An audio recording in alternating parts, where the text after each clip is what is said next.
네, 안녕하십니까. 우리가 오늘도 함께 일상기도회 시간을 지키고자 합니다. 2026년에 첫 번째로 드리는 일상기도회 시간인데 여전히 이 시간을 통해서 하나님이 우리와 함께하고 계신다라는 것, 그리고 말씀을 통해 우리의 삶이 다스려지길 원한다는 그러한 고백이 있는 시간이 되길 원합니다.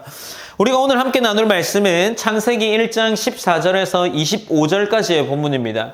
우리가 어제 일상기도회를 쉬었는데 그동안 창세기 서두의 본문이 지나왔죠. 이 서두에서는 첫째 날부터 셋째 날까지의 창조를 기록하고 있습니다. 여기서도 보여주는 것이 무엇입니까? 하나님께서 세상을 창조하셨고 하나님이 세상을 창조하는 것에 대한 주권을 가지고 있다라는 것을 보여주는 본문이죠. 오늘 본문에서는 이 창세기 1장 14절에서 25절까지는 넷째 날부터 여섯째 날까지의 창조를 기록하고 있습니다. 그리고 이 넷째 날부터 여섯째 날 안의 창조를 통해서 하나님께서 이 창조 질서를 이끌어 가신다라는 것을 보여주고 있습니다. 우리는 먼저 이 본문인 14절을 통해서 넷째 날에 있었던 창조인 광명체들을 창조하시는 하나님을 발견할 수 있죠. 우리는 이 광명체를 창조하시는 장면을 통해서 과학적인 접근을 해볼 수도 있겠지만 성경은 그것을 목적으로 하고 있지 않습니다. 성경은 하나님의 창조 목적을 드러내는데 그것이 목적이 되기 때문에 그를 우선해서 살펴보아야 하는 거죠. 우리는 14절에 나타난 한 단어인 광명체라는 것을 생각해 볼 때 해와 달과 별을 생각해 볼 수 있을 겁니다. 여기서 광명체라는 단어를 조금 주목해 본다면 성경의 이 기록 목적을 조금 더 살펴볼 수 있습니다. 여기서 광명체라고 번역된 히브리어 단어는 마오르라는 단어인데 마찬가지 우리가 번역되어 볼 수 있는 광명체라는 의미인 빛을 내는 것, 비추는 도구 정도로 이해할 수 있는 단어입니다. 중요한 점은 이 단어를 사용할 때 이 성경을 기록하고 있음에 해와 달이라는 고유 명사가 아닌 보통 기능을 설명하는 단어로 사용되었다는 것을 우리는 주목해 볼 수 있을 겁니다. 다시 말해서 성경은 해라는 단어로 표현하지 않고 광명체라는 단어로 표현해서 기록한 거죠. 신격화할 수 있는 존재로 기록하지 않았습니다. 하나님께서 이것을 기록한 이유를 생각해 볼 때 이 성경을 누가 기록했는 것을 생각해 볼 수 있겠죠. 우리는 창세기가 모세 오경의 한 권으로 모세가 이 책을 기록한 것으로 알고 있습니다. 그렇다면 이 모세가 어떤 역할을 한 인물입니까? 이 이스라엘 백성들을 애굽으로부터 탈출시킨 그런 일을 했던 사람입니다. 그렇다면 긴 시간 동안 이스라엘 백성들이 애굽에 있었을 것이고 이 애굽에서 중요한 우상이었던 대상은 태양이었습니다. 이 태양신이라는 것을 비롯해서 자연 숭배 문화 속에서 살았던 사람들이 이스라엘 백성들이었던 거죠. 그런 백성에게 하나님이 지금 이 성경을 통해 이야기하는 겁니다. 해와 달과 별이 숭배의 대상이 아니라 하나님이 지으신 피조물이며 하나님의 명령 아래에서 질서를 섬기는 존재라는 사실을 말하고 있죠. 창세기의 표현은 단순히 어떤 명칭을 선택한 것이 아니라 하나님만이 이 땅의 창조주라는 사실을 그들에게 보여주고 있는 겁니다. 오늘의 백성인 우리 또한 마찬가지로 하나님만이 이 땅의 주권을 가진 분이다라는 것을 생각하고 믿을 수 있게 하는 본문으로서 우리에게 다가와야 하는 거죠. 그리고 본문은 20절로 이어지면서 새와 물고기에 대한 창조를 기록해 나갑니다.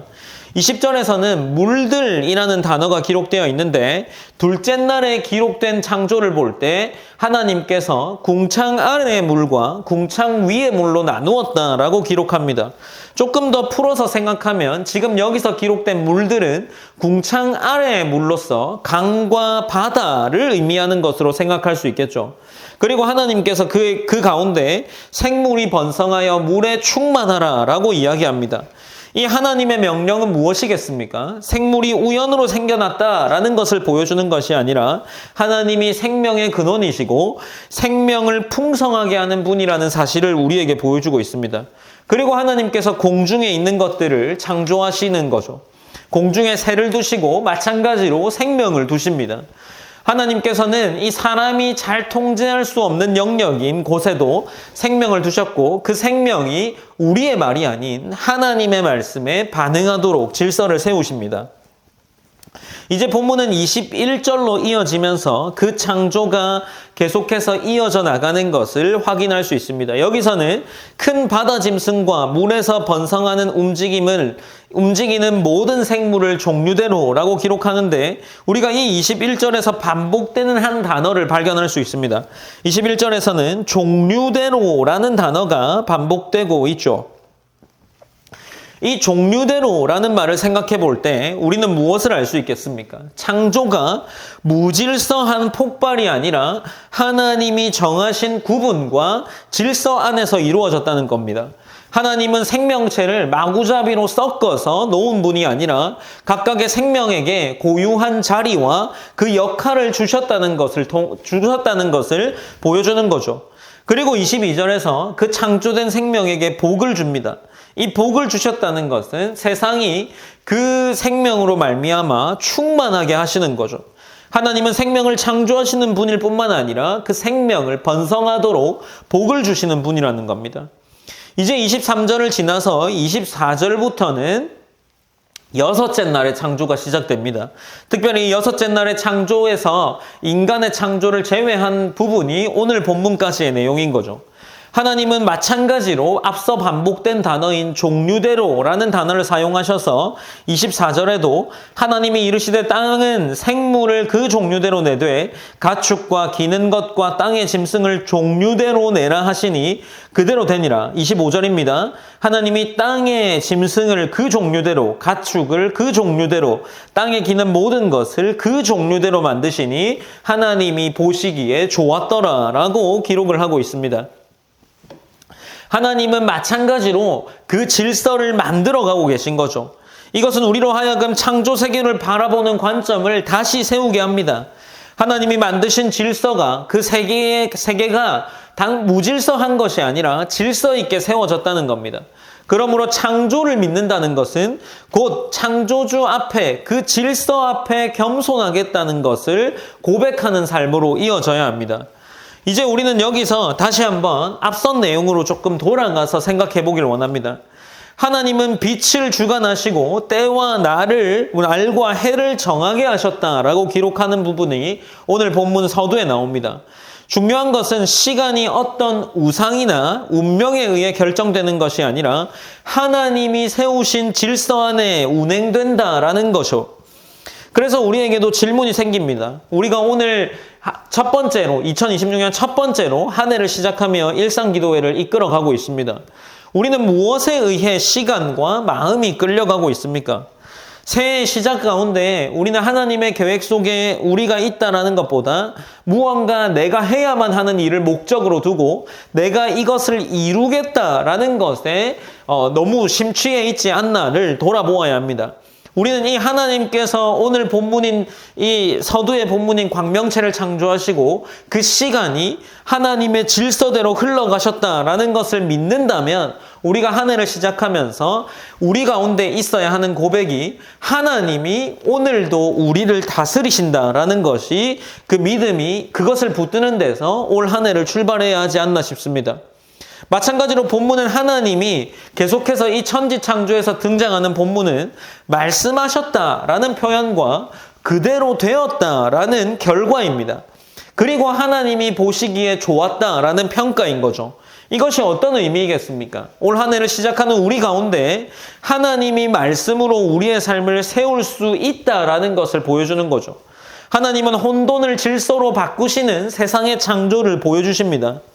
우리 삶이 복잡하고 어려울지라도 하나님 안에 머물러 있고 그분의 말씀을 따라 행할 때 우리의 삶이 질서 있는 삶이 될 수 있다는 겁니다.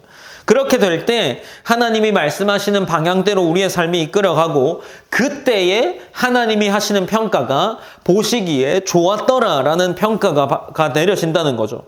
결국 우리의 신앙을 살아갈 때, 우리의 삶을 살아갈 때 이 삶을 내가 억지로 스스로 통제하려는 것이 아니라 하나님의 말씀 아래에 우리의 삶을 두어야 한다는 거죠.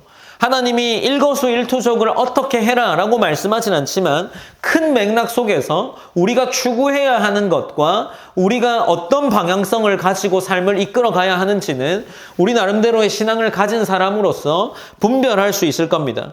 그러니 하나님께 우리의 삶을 맡긴다라고 했을 때 우리의 삶의 방향이 무엇을 향하고 있고 내가 지금까지 만들어 온 내 삶의 결과가 무엇을 나타내고 있는지를 살펴볼 수 있는 거겠죠.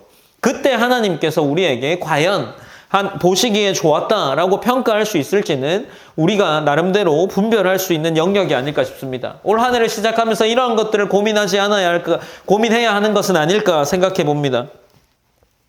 창조 세계는 하나님의 의도대로 존재할 때 좋다라는 평가를 받습니다. 이 원리를 우리 삶에 그대로 적용해서 하나님께 우리의 삶이 순종되고 우리의 삶이 하나님께 온전히 나아가질 때 비로소 우리의 삶도 하나님이 보시기에 좋은 삶이 될 겁니다.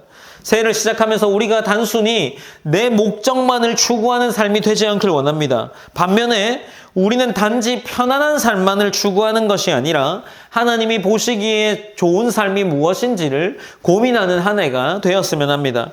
우리가 2026년 첫 일상기도회를 마무리하는데 함께 이렇게 기도했으면 좋겠습니다. 첫 번째로는 창조주 하나님만을 경외하면서 세상의 어떤 것에도 마음을 뺏기지 않고 하나님께 시선을 고정하는 그런 믿음이 우리 안에 있는 그런 한 해가 되길 원한다라고 기도하면서 우리 오늘 하루를 시작했으면 좋겠습니다. 그리고 두 번째로는 우리 하나님이 세우신 질서를 기억하면서 새해 시간과 삶을 말씀 앞에 두고 하나님 보시기에 좋은 삶을 살기 원한다라고 그렇게 결단하며 기도하는 시간이 되었으면 좋겠습니다.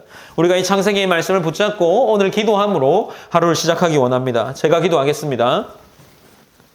사랑의 하나님 감사합니다. 하나님 우리가 오늘 이 창세기의 말씀을 통해서 함께 하나님의 말씀을 들었습니다. 하나님 우리가 하나님의 창조 질서를 발견했고 그 창조 질서에 부합하는 삶을 살아가는 것은 하나님께서 우리에게 요구하시는 것을 따라 산다는 것입니다. 하나님 그때 우리의 삶의 평가가 보시기에 좋았다라는 평가를 받게 된다라고 말씀을 나누었습니다. 우리의 삶이 그러한 삶 되기 원합니다. 이 새해를 시작하는 가운데 첫 번째로 이 기도회로 하루를 시작합니다. 하나님 우리의 삶이 온전히 하나님께 맡겨진 삶이 되게 하시고 하나님께서 질서 있게 만들어가는 삶이 내 삶이 되고 우리의 교회가 될 수 있도록 하나님이 인도하여 주시옵소서. 오늘 하루 가운데 하나님의 질서가 반듯하게 드러나는 그런 하루가 되게 하시고 내 삶이 올 한 해를 지나면 지날수록 하나님 보시기에 더욱 좋은 삶이 될 수 있도록 인도하여 주시옵소서. 모든 영광 하나님께 올려드리며 살아계신 예수님의 이름으로 기도드립니다. 아멘.